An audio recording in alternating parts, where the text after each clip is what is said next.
It's Wednesday, December 1st, 2021, and this is KBIA's Views of the News.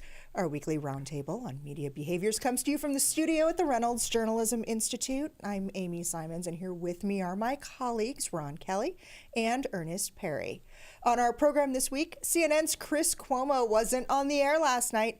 The network suspended him indefinitely and says that it's looking into how involved he was in helping his brother, the former governor of New York, Andrew Cuomo, as he faced charges of sexual harassment. I was actually watching a soap opera. Thing went across news break or whatever they call them, and I just couldn't believe what I was hearing. We're going to talk about Kevin Strickland's exoneration and release from a Missouri prison after 43 years and the role that the Kansas City Star's reporting played in that. And it looks like the hedge fund that bought Tribune Company and gutted it a few years back is now putting its sights on the owner of the St. Louis Post-Dispatch. There's a lot more that hopefully we'll get to today before our half hour is up. But I want to start by talking about the Omicron variant. Just before we came in and sat down, Ron, you had told me you saw on one of the TVs right above our Futures Lab newsroom that it is here in California. Yeah, we had our first confirmed case in California. Not surprised. No, Yeah. and I should say, because this is Missouri, we are talking about California, the state, Yes, not California, yes, Missouri. yes, It's not yes. that close to home as of yet, but it is now here in the United States. And this wave of uncertainty that has come and washed over us with the arrival of this new variant. There are travel bans, new recommendations about the urgency of getting boosters, and no real answers as of yet as to whether or not it's an oh no or an oh. Okay. So a lot of the headlines have had a here's what we know right now tone to them. Ernest, in your opinion, does that help get information out there or does that lead to more skepticism? Well, I think in some ways it does both. Mm-hmm. I mean, it gets the here's what we know now information out there, but it also creates this sort of hysteria, a little bit of hysteria, and people starting to feel as if, wait a minute, we've gone through all of these things already. We talked about Delta. We've talked about the initial outbreak of coronavirus. We've done the vaccines. We've done the maskings. We've had the mandates. We've fought through the mandates, and now here we are again with another variant. And it so seems to be moving from crisis to crisis to crisis because we want to have some sort of finality, and the finality is not there. And the scientists have been saying this all along, is that there are going to be variants of this, but I don't think we were listening to what they meant by variant. The fact that the disease would morph into something else. And that's what they do, and we aren't we're not catching on to that. Yeah, our coverage seems to make it seem like it's a constant crisis that we're in, and we don't seem to have any new information, but we just keep saying it's here, but we're not really reporting any new information. I did watch Chuck Todd's interview on Meet the Press on Sunday with Dr. Fauci, and I thought that was a good interview. He asked a lot of good questions and answered a lot of questions that I think people had on their mind, so that was provided a lot of good information. But then I watched kind of some of the morning shows this week every morning when I get up, and it just seems like they don't have any new information, but yet it's still the top story.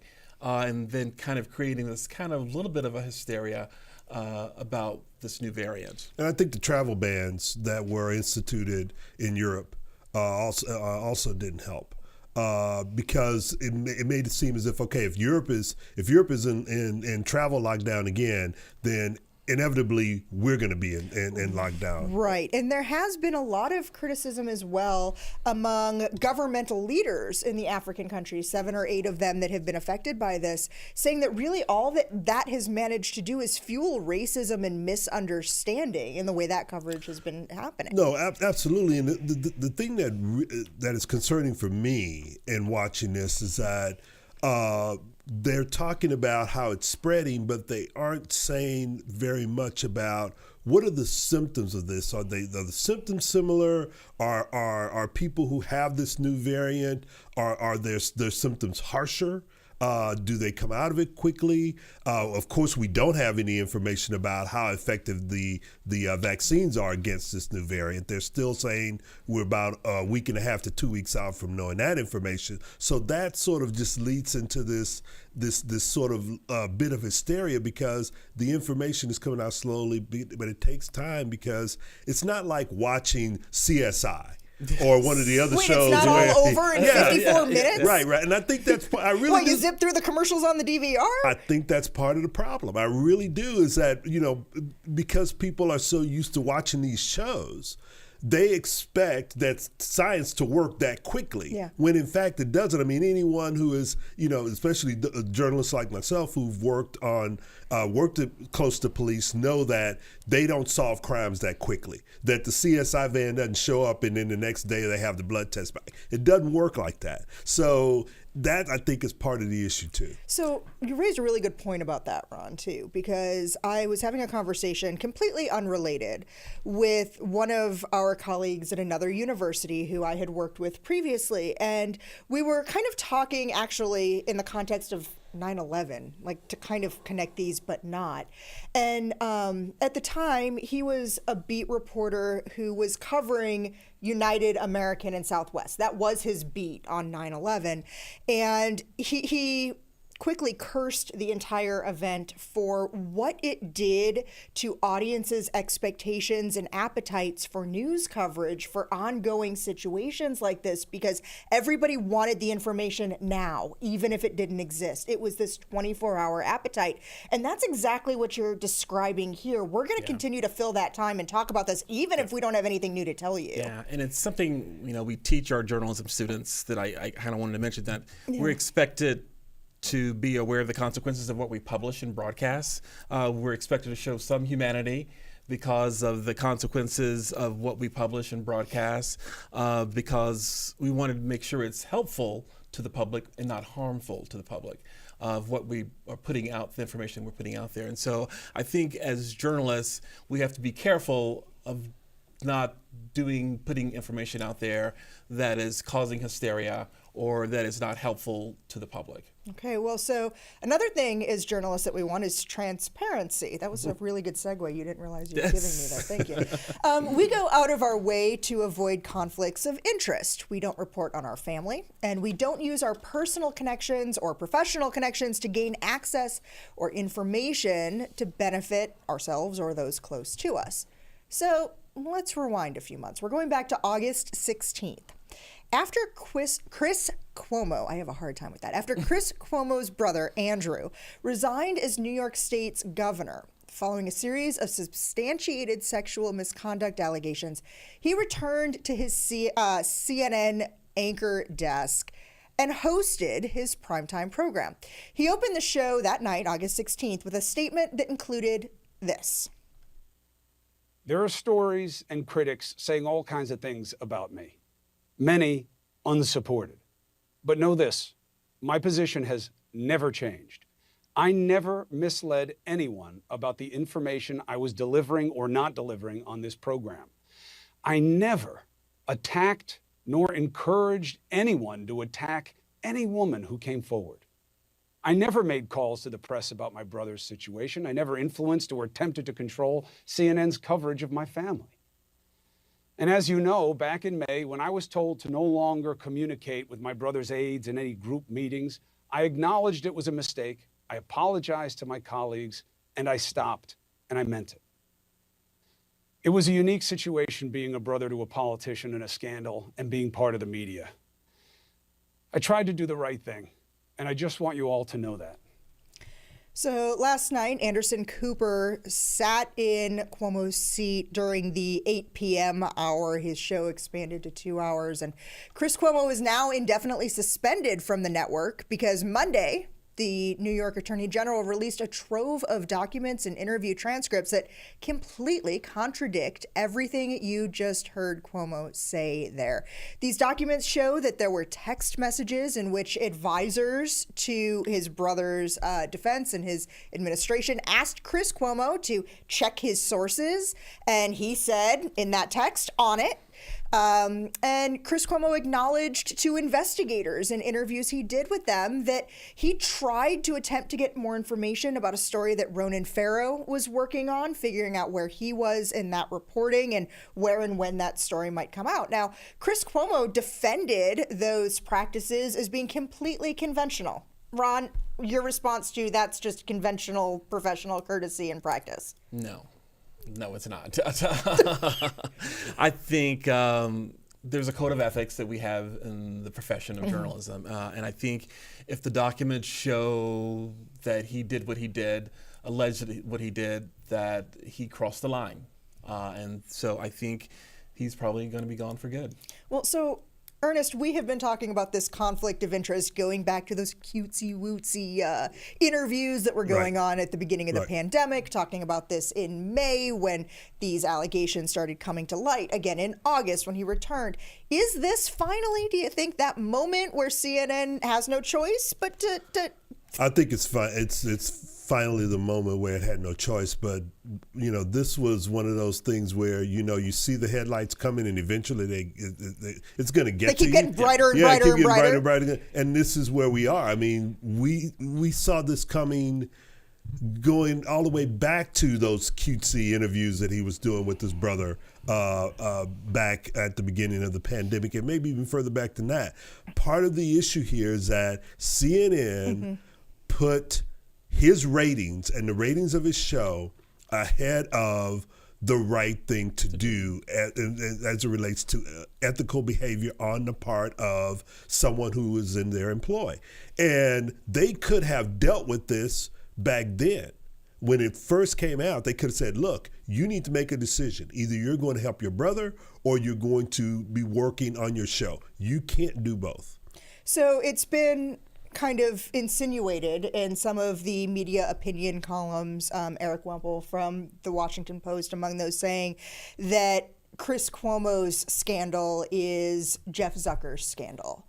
That Jeff Zucker, who came to CNN from NBC, where there were other underlying issues, hint, hint, Matt Lauer, coming to CNN, that this is a reflection on him as much as it is on Chris Cuomo and his lack of ethics. Well, absolutely. It's a reflection on the leadership. You had as I said, you had an opportunity to deal with this. You chose not to. You could have basically given him a choice and said, you can either do this or you can do this. But we're not going to continue to do what we're doing right now. And Zucker didn't make the choice, or somebody above him didn't make the choice.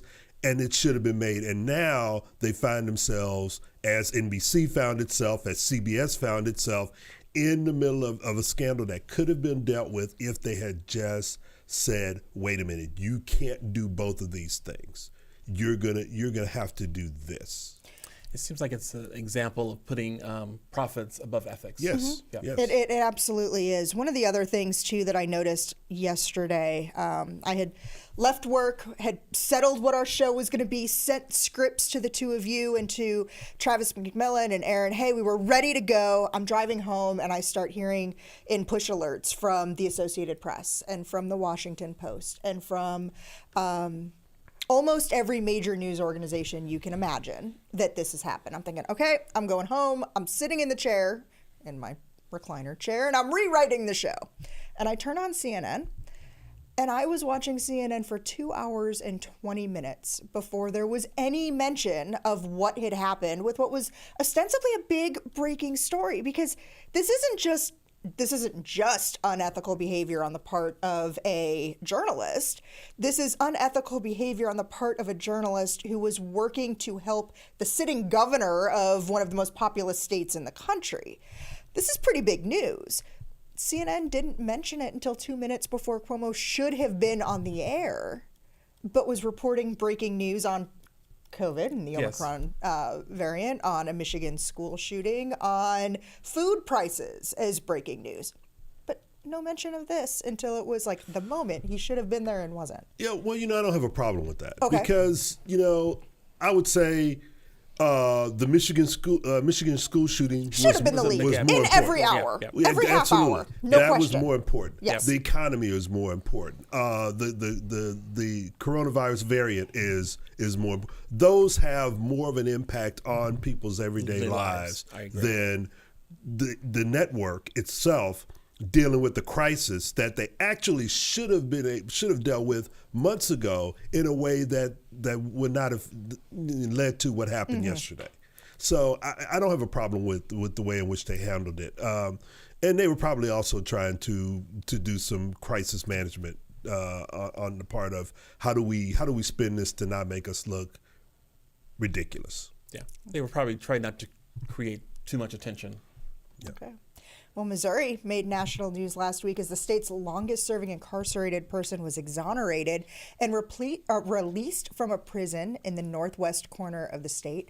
Kevin Strickland was convicted in the deaths of 3 people in a Kansas City home in 1979, primarily on evidence and testimony from the one woman who was in the house that day who survived the incident. Her statements have since been recanted, and the evidence against Strickland had been disproven. He spoke with reporters upon leaving the Western Missouri Correctional Center. It needs to be torn down and redone, just from the arresting officer to the presiding judge. I mean, it don't work. I mean, it worked here in the long run, but it took 43 years to get here. And when they knew from day one that I wasn't the person that committed that crime, they knew. So it needs to be revamped. As much as corrections, need to be revamped. It's a lot. To watch and to see Kevin Strickland in the last week or so has been, I don't know if I want to use the word joyful, but to even continue to hear the reporting that the Star has done with him yesterday. You can read some interviews that have been done in the last couple of days as he has begun the re-entry process. The stories that have been coming out in the last week and a half or so about a GoFundMe in which people have donated more than $1 million to help him restart his life. All of this is the result of years of reporting from the Kansas City Star in order to help him get that evidentiary hearing that ended up leading to his exoneration. Yeah, I mean, I think that the Kansas City Star did an excellent job in the, I want to say, 2 to 3 years of reporting that they've done on this. However, Yes. I have to say this. Okay. If the Kansas City Star had done that same kind of reporting At some point in the 40 years prior?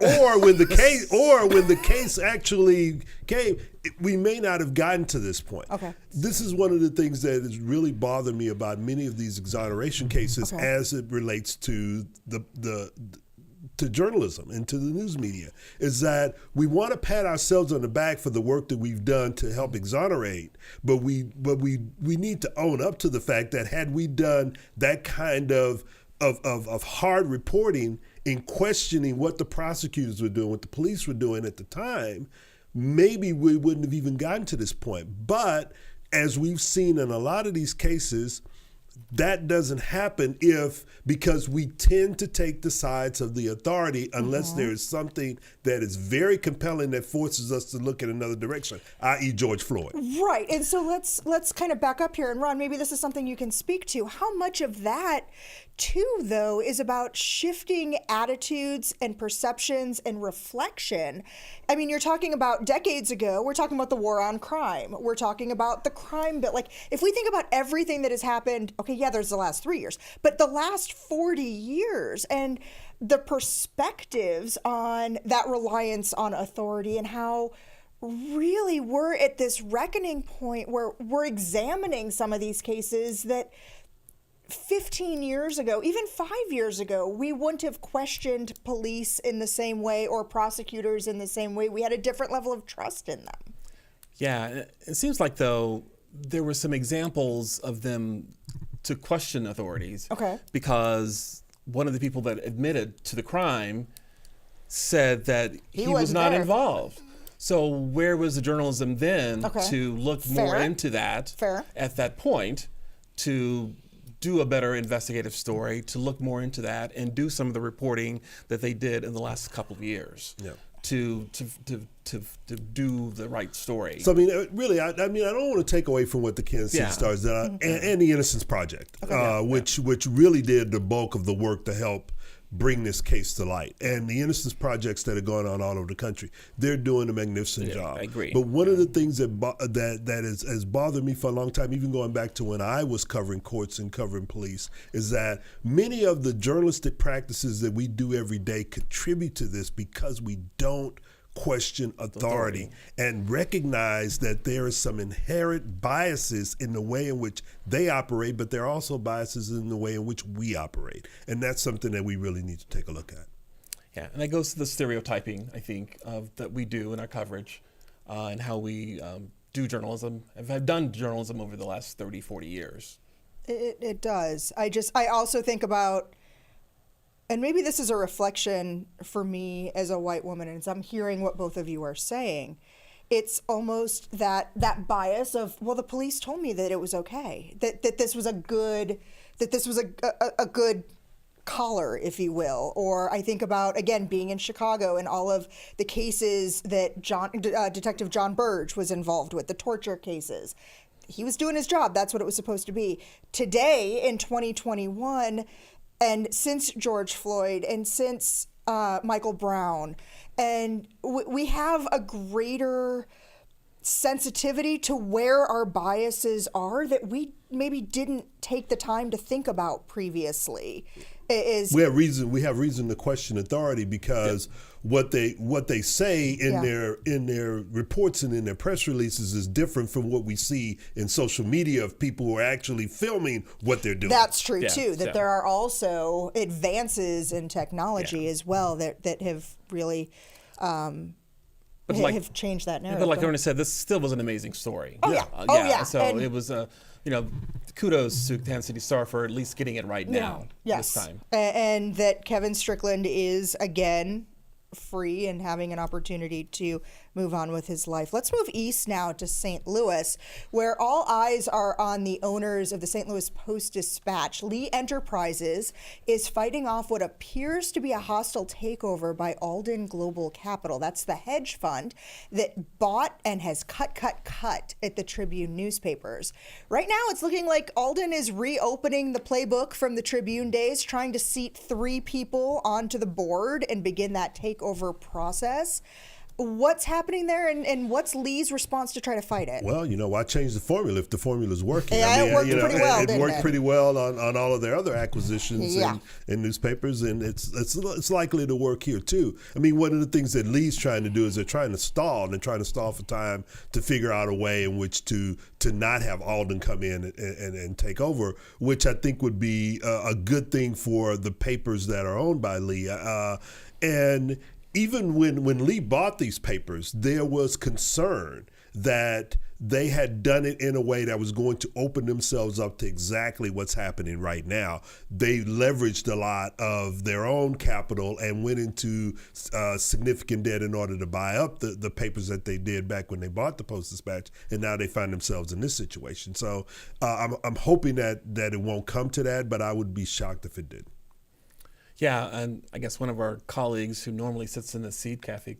Yes, she is away. We're glad you're here with us today. Yes, calls this potential purchase a disaster for democracy. I think she said in one of our columns that she wrote about this, because it's putting greed above democracy. And so it could definitely hurt local news and maybe create, if this goes through, maybe could create some news deserts in some places because of the way they have done things in the past with other news publications that they bought. I have some of that concern. I also look to the west and I see that McClatchy, now owned by a hedge fund that owns the Kansas City Star, looking to Alden, which could potentially own the St. Louis Post-Dispatch. I look down to Springfield, where the news leader is owned by the Gannett and Gatehouse chain, which we have also talked about is the owner of the Columbia Daily Tribune here in town, also gutting papers. I worry about the state of independent news and community journalism here in the state of Missouri when that's where the ownership is for some of the largest papers in our state. Well, I mean, it's a problem that's not only here in Missouri, it's across the country, and there are efforts, in particular efforts with the Build Back America, The Build Back Better plan. Build Yeah. Back Better plan that the president is pushing. Mm-hmm. There's money set aside to try to stem the tide of what's happening in terms of the loss of news in these small communities, and to promote local independent journalism in ways that hadn't been done before. But that's if those particular initiatives remain in the bill. Okay, well, before we go, we've got to talk about this one. Dr. Oz wants a new job. COVID has shown us that our system is broken. We lost too many lives, too many jobs, and too many opportunities because Washington got it wrong. They took away our freedom without making us safer and tried to kill our spirit and our dignity. Now, as a heart surgeon, I know how precious life is. Pennsylvania needs a conservative who will put America first, one who can reignite our divine spark, bravely fight for freedom, and tell it like it is. That's why I'm running for Senate. So if you were to take a close look at that campaign announcement, and if you haven't seen it yet, it's on our links blog, it's on YouTube, you will see he's using all of the same graphics and fonts from his syndicated talk show, and the show's website has now been taken over as his campaign website. So in some ways, it's starting to feel like we've moved from the reality show president to the talk show senator. Yeah, we almost got Matthew McConaughey, the actor, running for the governor of Texas. And But he's also a professor. That's right, at UT. That's right. Yeah. I just hope the media doesn't overdo its coverage of this. Talk about what you're worried about there. Of how we did with former President Trump when Okay. he was running the first time. I just worry that we overdo our coverage of these celebrities running for office, and I just think we overdo it. Yeah, I don't think we pay enough attention to what exactly are they saying. What Yeah, are the, yeah. where do you stand on certain Yeah. issues? What experience do you bring to the table? I mean, I think we get so caught up in the celebrity. The oddity of it. Yes, the oddity of it, that we don't really do a the deep dive into substance. who is this person and Yeah. what do they have? What do they bring to the So table? here you raise such a really good point, because I will tell you, when this news broke yesterday, I had a text from a friend. Actually, it was a Facebook Messenger, a message from a friend, a text from my mom. I ran into the office of Travis McMillan, our director. Wave, Travis, if you're behind me. And we all at once were like, wait a minute. We're talking about Dr. Oz, who's the guy who was selling junk science and weird... Was selling junk science? Is selling junk science on his talk show, and some of these weird diets and diet pills, who's basing an entire campaign for Senate claiming that COVID science isn't real and it's not helping or protecting people. Right. And those are the questions that need to be asked. Yeah. Along with, it's not just about that. If you're going to be the U.S. Senator for the state of Pennsylvania, what are you going to do about all of these other issues? And that, I think, is what's really important. Yeah, exactly. Okay, well, that music means we are pretty much out of time for this week. I'd like to thank you for spending the last half hour with us. You can read more about each of the topics we talked about today on our links blog. That's under both the programs and podcast tabs at kbia.org. We're also available wherever you get your podcast downloads. That's also iTunes, Spotify, Stitcher. We're on Facebook, or you can follow us on Twitter. The handle there is @ViewsOnKBIA. These are all great ways to watch and listen to our program again, leave comments, questions, see what we'll be talking about next week, and more. Our thanks to RJI's Travis McMillan for directing today's show, and to Aaron Hay for handling our audio. Tim Pilcher composed the theme music. I'm Amy Simons. We'll be back with you next week for another Views of the News.